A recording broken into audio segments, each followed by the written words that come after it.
ഞാൻ ചെലപ്പോ ഉണ്ടായിന്ന് വരില്ല. ഉണ്ടായിന്ന് വരെ പഠിക്കാൻ പോണത് പൊട്ടത്തരം പറയാതെ അങ്ങനെയൊന്നും പറയണ്ട. എന്തെങ്കിലും പണി ഉണ്ടാവുമ്പോ മരിച്ചു പോയാ അപ്പൊ ഞാൻ ഇടയ്ക്ക് എന്തെങ്കിലും ഒറ്റയ്ക്ക് വീഡിയോ ഒക്കെ ചെയ്യും. പണിയെട്ടോ ഒറ്റയ്ക്ക് കുക്കിംഗ് ചെയ്യാൻ പോവാണ് അല്ലേ? ശരിക്കുട്ടി ഓയിൽ ഒഴിക്കണേ. മതി മതി. എന്താ ഉണ്ടാക്കാൻ പോണത് പറ. ചിച്ചനെ ചിരിയുണ്ട്. ആരുണ്ടാക്കണേ പറയൂ. ഷിജുവാണോ ഉണ്ടാക്കണത്? ഇതെന്താണിത് പറയൂ പറയൂ. ഉള്ളി കുറച്ച് ഉള്ളി ഇട്ടു ആദ്യം. ഇതിനെ കൊണ്ട് കുറച്ചും കൂടി ഇരിപ്പിച്ചാണ്. ഉള്ളി ഇനി ഇളക്ക് ചിജി ഇളക്ക് നോക്കട്ടെ. അതാ പട്ട ഗ്രാമ്പ് ഇടാൻ മറന്നുപോയി എനിക്ക്. അവനത് കറക്റ്റായിട്ടിട്ട്. ഗുഡ് ബൈ ആണ് ഷിജു. കണ്ടില്ലേ അവൻ കറക്റ്റായിട്ട് ആ പട്ട ഗ്രാമ്പ് വിലക്കെ കൊണ്ടിട്ട് അല്ലേ? ഗുഡ് ബൈ ആണ് ഷിജു. ആണോക്കുണ്ട്. ഷിജു ഹാപ്പിയാണോ? ഹാപ്പി. ഇളക്കിക്കോ. കരിയണ്ട. ഇതെന്താണത് പറവ്? വെളുത്തുള്ളി. ഗുഡ്. ഇളക്കിക്കോ. ഇതെന്താണിത്? ഇഞ്ചി. ഇഞ്ചി ഇടാം. ഇളക്കിക്കോ. പച്ചമുളക്. പച്ചമുളക് ഇട്ടു. വലിയ കുക്കാണെന്നാ വിചാരം. കാര്യായിട്ടാ ചെയ്യണത്. ആരാ പാക്ക് ചെയ്തത് ഈ ഗരം മസാല? ഷിജുവാണോ പാക്ക് ചെയ്തത്? ഇനി ഗരം മസാല പൊടി ഇടാം നമുക്ക്. നല്ല കുട്ടിയാ ഉമ്മാൻ്റെ കുഞ്ഞ്. പൊക്കിക്കൊണ്ടേയിരിക്കണം ചെയ്യുമ്പോൾ. നമ്മൾ ദേഷ്യത്തിൽ പറയാൻ പാടില്ല. താഴ്മയോടുകൂടി പറയണം, സ്നേഹത്തിൽ പറയണം. അല്ലെങ്കിൽ ദേഷ്യം വരും. ഇനി അടുത്ത നല്ല മണമുണ്ട്. നല്ല മണല്ലേ? തക്കാളി ഇട്ടോ. അങ്ങനെ പിടിക്കും. തക്കാളി. ഇതെന്താണിത് പറ. അതെന്താണിത്?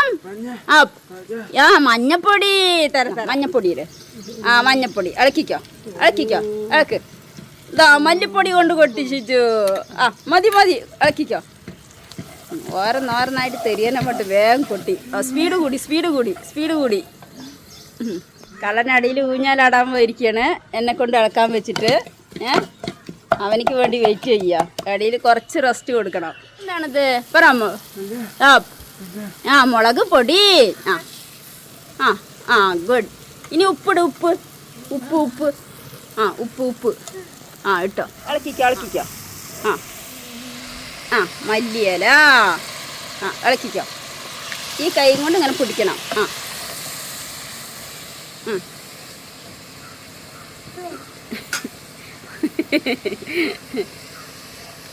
ചിച്ചിക്കുട്ടിന് മാമി എവിടെ? മാമ എവിടെ പോയി? മാമ അവിടെ എന്തൊക്കെയോ പണിയെടുത്തുകൊണ്ടിരിക്കുക. ശിജിക്കുട്ടനേക്ക് ഇന്ന് കുക്കിംഗ് ചെയ്യണം വാന്ന് വിളിച്ചപ്പോൾ മാമാക്ക് തിരക്കാണെന്ന് പറഞ്ഞു അല്ലേ? അപ്പോൾ ശിജിക്കുട്ടൻ ഒറ്റയ്ക്കാണ് ഇന്ന് ചിക്കൻ കറി വെക്കണത്. ഇത് എന്താണിത്? ചിക്കൻ ഇട്. ഇട്ടോ. നന്നായി ഇളക്കണേ. ഇളക്കിക്കോ. ഇളകണില്ല. ഇളക്കിത്തരാം. ശരി. ഇനി അടച്ചു വെക്ക്. ഗുഡ്. എന്താ നോക്കണ്ടേ നമ്മൾക്ക്? ചിരി വരുന്ന. വേഗട്ടെ. എന്താ ഒരു മണല്ലേ മസാലന്റെ. എന്താ നോക്കാൻ വന്നിട്ടുണ്ട്. അപ്പൊ നമ്മുടെ ചിക്കൻ കറിയൊക്കെ വന്നിട്ടുണ്ട്. ഇതാ നല്ല കളറ്, നല്ല മണം. ചിരി നോക്ക്. മുഖം എന്താ സന്തോഷം. ചിക്കനൊക്കെ വന്നു.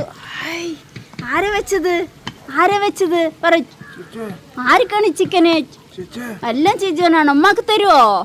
4 മണി ടൈം ആയതുകൊണ്ടാണ് ഷിജുവിന് നമ്മള് സ്വീറ്റ് പൊട്ടാറ്റോയും ചിക്കൻ കറിയും കൊടുക്കണത് അല്ലേ? ഉണ്ടാക്കിയത് ഷിജു ചിക്കന്. സ്വീറ്റ് പൊട്ടാറ്റോ ചിക്കൻ കറി എടുത്തിട്ടുണ്ട് അല്ലേ? ഷിജുട്ടാ സൂപ്പറാണോ?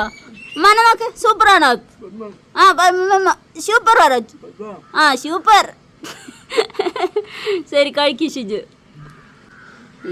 എന്തായാലും അവനെ കൊണ്ട് തന്നെ ചെയ്യിപ്പിച്ചു. അവനിക്കത് ഭയങ്കര സന്തോഷമാണ്. എന്നാൽ ഒരു ഫുഡ് ഉണ്ടാക്കുമ്പോൾ അവനക്ക് ഇഷ്ടപ്പെട്ടത് ഉണ്ടാക്കുമ്പോൾ നമ്മൾ എന്ത് പറയാൻ പറഞ്ഞാലും അവൻ പറയും. കൈ നോക്ക് നക്കി തുടയ്ക്കണം, നല്ല ഇഷ്ടമായി അയാൾക്ക്, നല്ല ടേസ്റ്റ് ഉണ്ട്. കുക്കിംഗ് ചെയ്യാൻ പറയുമ്പോൾ നമ്മൾ എന്ത് പറയാൻ പറഞ്ഞാലും അവന് മടിയില്ലാണ്ട് അവനക്ക് ആകുന്ന പോലെ അവൻ പറയും. ഹായ് എന്താ ടേസ്റ്റില്ലേ. മാമ വന്നിട്ടുണ്ട്. മാമ എവിടെയായിരുന്നു ഇത്ര നേരം?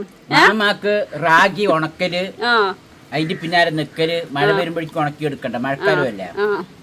അപ്പൊ അതിന്റെ പിന്നാലെ നിക്കലേക്ക് പണി. അപ്പൊ മാമാക്ക് വരെ ഒഴിവില്ലാണ്ടായപ്പോ ഷിജിക്കുട്ട ചിക്കൻ കറി വെച്ചു, നല്ല ടേസ്റ്റ് ഉണ്ടായിരുന്നു. ഷിജിക്കുട്ട മാമാക്ക് തിരുത്താ കൊടുക്കുമാ. മാമാക്ക് നല്ല ടേസ്റ്റ് ഉണ്ട്, സൂപ്പർ ആയിട്ടുണ്ട്. ചിക്കൻ കറിയൊക്കെ അവനിക്ക് കൊടുത്തു, കുറച്ച് കൊടുത്തു. അപ്പൊ ഒറ്റയ്ക്ക് വെക്കാൻ തുടങ്ങി. അതെ, അവനിക്ക് ഭയങ്കര സന്തോഷമായിരുന്നു. എല്ലാം കറക്റ്റായിട്ട് നന്നായിട്ടുണ്ട്. സ്വീറ്റ് പൊട്ടാറ്റോ ചിക്കൻ കറിയും ആരോഗ്യത്തിന് നല്ലതാണ്. അതെ ശരീര വെയിറ്റ് കുറയ്ക്കാനൊക്കെ നല്ലതാണ്. വയറ് നിറയുകയും ചെയ്യും, ശരീരത്തിക്ക് ആവശ്യമുള്ള കാര്യങ്ങളെ കിട്ടും, പൊണ്ണത്തടി വരില്ല. അപ്പൊ ശരിക്കൂട്ടെ വീഡിയോ ഇഷ്ടമായെങ്കിൽ ലൈക്ക് ചെയ്യുക, ഷെയർ ചെയ്യുക, സബ്സ്ക്രൈബ് ചെയ്യാത്തവർ സബ്സ്ക്രൈബ് ചെയ്യുക. പിന്നെ മധുരക്കിഴങ്ങ്, ചക്കരവള്ളിക്കിഴങ്ങ്, മധുരക്കിഴങ്ങ്, സ്വീറ്റ് പൊട്ടോട്ട ഇതൊക്കെ കിട്ടുന്നവരൊക്കെ വാങ്ങി പുഴുക്കിയിട്ടും വേവിച്ചിട്ടും ഇതേമാതിരിയൊക്കെ എപ്പോഴും തിന്നുക. പിന്നെ ചിലപ്പോ ഉണ്ടായിന്ന് വരില്ല, ഉണ്ടായത് പഠിക്കാൻ പോണത് പൊട്ടത്തരം പറയാതെ അങ്ങനെയൊന്നും പറയണ്ട. എന്തെങ്കിലും പണി ഉണ്ടാവുമ്പോ മരിച്ചു പോയാ അപ്പൊ ഞാൻ ഇടയ്ക്ക് എന്തെങ്കിലും ഒറ്റയ്ക്ക് വീഡിയോ ഒക്കെ ചെയ്യും. പണിയുണ്ടെങ്കിൽ ചെയ്യാൻ പോയാ ഷെയർ ചെയ്യുക, കമന്റ് ചെയ്യണം, നന്നായി സപ്പോർട്ട് ചെയ്യാ അല്ലേ. മാമ പറയണ പൊട്ടത്തരങ്ങളാണ്. നല്ല സപ്പോർട്ട് ചെയ്യണം. മാമ എന്തെങ്കിലും ഒരു പണികളെ ചെയ്യാൻ പോകുമ്പോ ചിലപ്പോ വിളിച്ചാൽ വരില്ല, ഇന്ന് വീഡിയോ എടുക്കാൻ ഞാനില്ല, നീ വേണമെങ്കിൽ ഒറ്റയ്ക്ക് ചെയ്ത് അവനെ കൊണ്ട് പറയാം. അങ്ങനെയാണ് ഞാൻ ഇന്ന് അവനെയും കൊണ്ട് ചെയ്യിപ്പിക്കാൻ വന്നത്. ബൈ പറയമ്മ, ബൈ പറ. ശരി.